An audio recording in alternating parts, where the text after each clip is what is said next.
This time we'll see more of what we learned in part 2, dividing a whole number by a fraction. Only this time we'll look at fractions that don't exactly fit.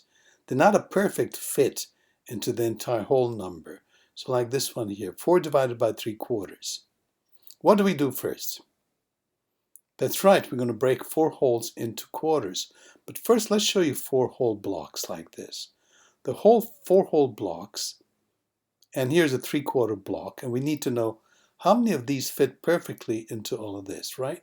So break this into quarters, which means flip, and then 4 times 4, that's 16 quarters.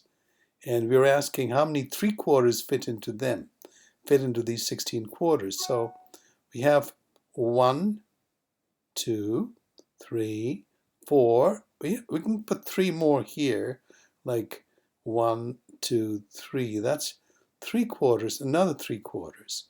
So we have altogether 1, 2, 3, 4, 5 3/4 certainly fit into this whole thing.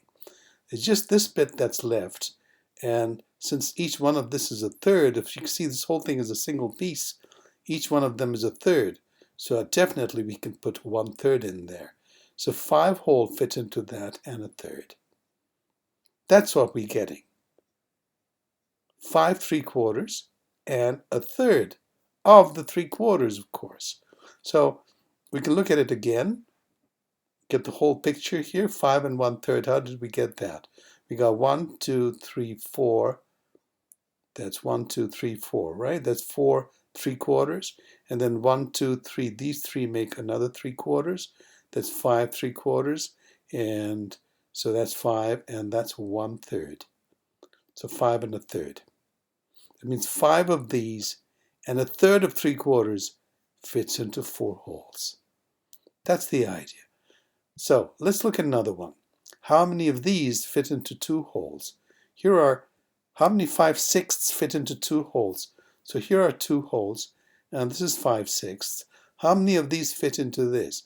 Well, we know that if we break them into sixths, so we get 12/6, right? So that's 6 and 6, 12/6. How many of these fit? Well, if you look at that this way, that's 1, 2, definitely 2. So we know 2 of them fit in there. Let's record that. And then these 2 that are left, what fraction is this of this whole thing? These 2. So we can see this is about 2/5. 1, 2, 3, 4, 5. So it's 2 and 2/5. That's your answer. So that's how we do these. 2 times 6/5. If we turn it, flip it over, we get 12/5, which is 2 and 2/5. So that's the answer to this division. How many 5/6 fit into 2 holes? Let's try another one. How many 2/3 fit into 3? So here are 3 holes. How many of these fit into that? So there again, turn this into thirds. 3 times 3, that's 9/3. That's 3, 6, and 9/3. And how many 2/3 fit into 9/3?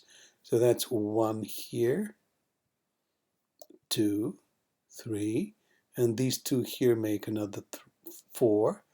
And this is what part? There's 4 holes, and this bit here is what fraction of this? Well, it's half of this, isn't it? So the answer is half. There we go. It's easy. So this is the original division. So 3 divided by 2/3 means how many 2/3 fit into all of 3? Well, all 4 of 2/3 definitely fit in, and then half of 2/3. So 4.5 is the answer. That's how we understand division. Okay, so now that we got the hang of it, we go back to doing the flip.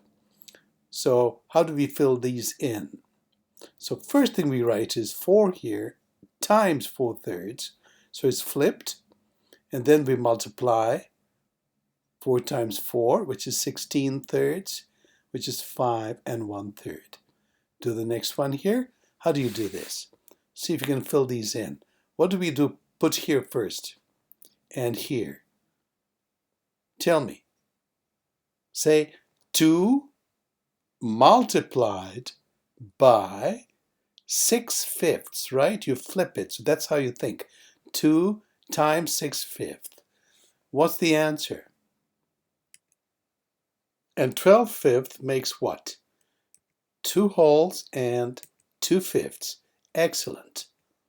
Try this one. All yours.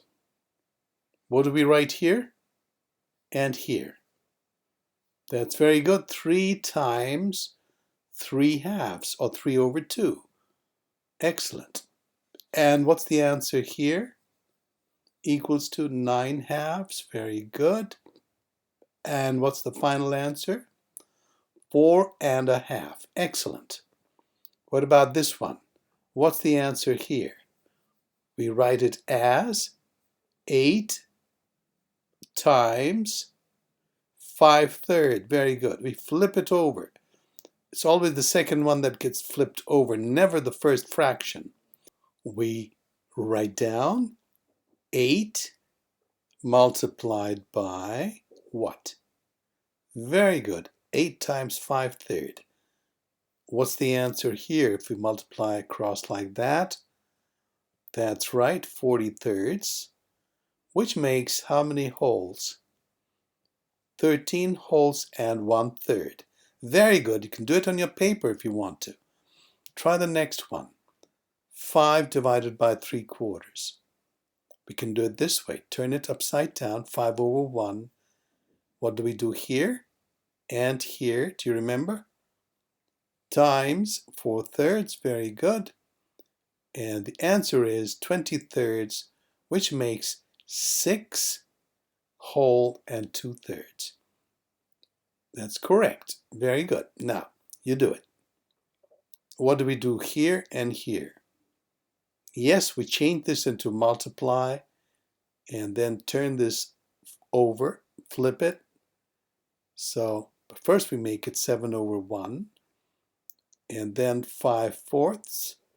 What's the answer? 35/4. Very good. And what's that equal to? Turn that into a mixed number. 8 3/4. Correct. What about this one here? First, yes. Next, yes. And then this. Yes, 8 goes up, 5 goes down. So it's times 8/5. What's the answer to that? 48. And the number below is 5. And what do we get here? 9. What else? 5 times 9 is 45. There's still 3/5 left. That's correct. 3/5. Very good. What about this one here? This is a big one. So first we write it as 10/1 times what? 12/7. Very good. Answer is a large number, 3-digit number here. 10 times 12, 120/7. Do it on a piece of paper and see if you can figure this out. We know that 7 times 10 is 70. 7 times 12 is 84. Ooh, this is going to go quite far. If you do long division, you might get it. It'll be 17. 7 times 17 is 119. So we'll have 17, 119 gone, 1/7 still left to go. That is the correct answer. So you have an idea now of how to do these divisions of whole numbers by fractions. Keep practicing them, and in the next bit we're going to learn all about dividing a fraction by a fraction. So we'll see you then. Take care and bye-bye.